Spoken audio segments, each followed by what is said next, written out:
यूहन्ना का दूसरा खत, पहला बाब। मुझ बुजुर्ग की तरफ से उस बरगुज़ीदा बीबी और उसके फर्जंदों के नाम, जिनसे मैं उस सच्चाई के सबब से सच्ची मोहब्बत रखता हूँ जो हम में कायम रहती है और अब तक हमारे साथ रहेगी। और सिर्फ मैं ही नहीं बल्कि वो सब भी मोहब्बत रखते हैं जो हक से वाकिफ हैं। खुदा बाप और बाप के बेटे यीशु मसीह की तरफ से फजल और रहम और इत्मीनान, सच्चाई और मोहब्बत समेत हमारे शामिल हाल रहेंगे। सच्चाई और मोहब्बत।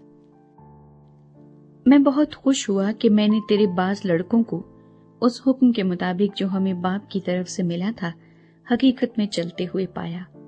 अब ए बीबी, मैं तुझे कोई नया हुक्म नहीं बल्कि वही जो शुरू से हमारे पास है लिखता और तुझसे मिन्नत करके कहता हूं कि आओ हम एक दूसरे से मोहब्बत रखें। और मोहब्बत ये है कि हम उसके हुक्मों पर चलें। ये वही हुक्म है जो तुमने शुरू से सुना है कि तुम्हें इस पर चलना चाहिए, क्योंकि बहुत से ऐसे गुमराह करने वाले दुनिया में निकल खड़े हुए हैं जो यीशु मसीह के मुजस्सम होकर आने का इकरार नहीं करते। गुमराह करने वाला और मुखालिफ मसीह यही है।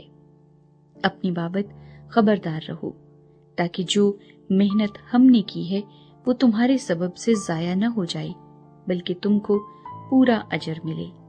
जो कोई आगे बढ़ जाता है और मसीह की तालीम पर कायम नहीं रहता, उसके पास खुदा नहीं। जो उस तालीम पर कायम रहता है उसके पास बाप भी है और बेटा भी।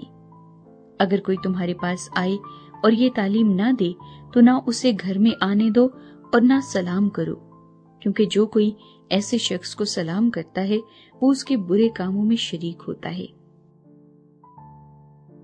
तस्लीमात। मुझे बहुत सी बातें तुमको लिखना है, मगर कागज और स्याही से लिखना नहीं चाहता, बल्कि तुम्हारे पास आने और रूबरू बातचीत करने की उम्मीद रखता हूं, ताकि तुम्हारी खुशी कामिल हो। तेरी बरगुज़ीदा बहन के लड़के तुझे सलाम कहते हैं।